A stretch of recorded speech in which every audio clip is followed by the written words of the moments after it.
let's watch former failed Republican Illinois Congressman Joe Walsh talk for a moment, and then we'll come right back.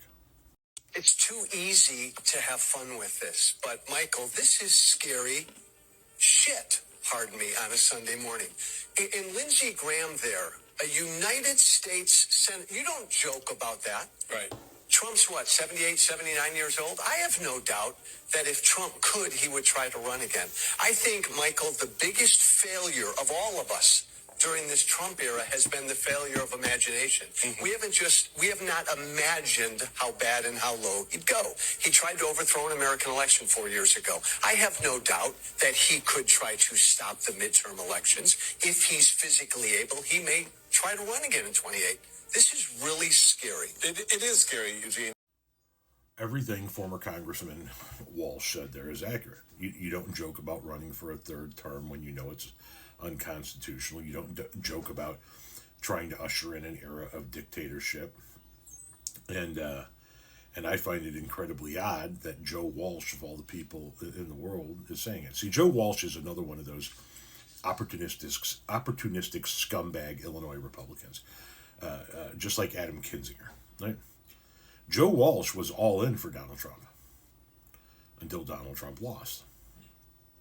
And then he realized he needed to change his tune being in Illinois. Same thing with Adam Kinzinger, right? Adam Kinzinger voted with the Trump agenda 94% of the time in the first term, and then conveniently became anti-Trump after Trump lost.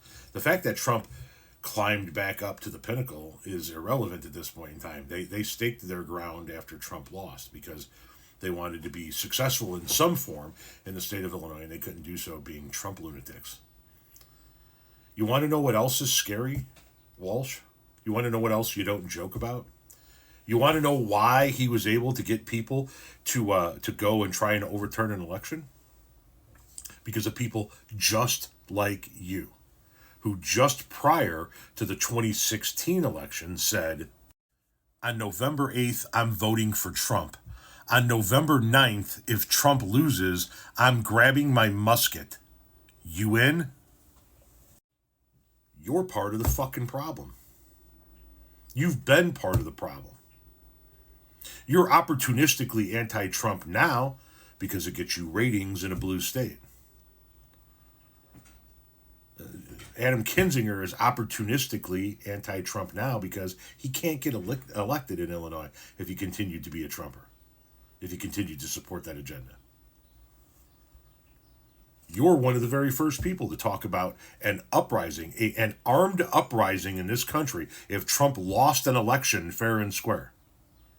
So fuck you and everything you stand for.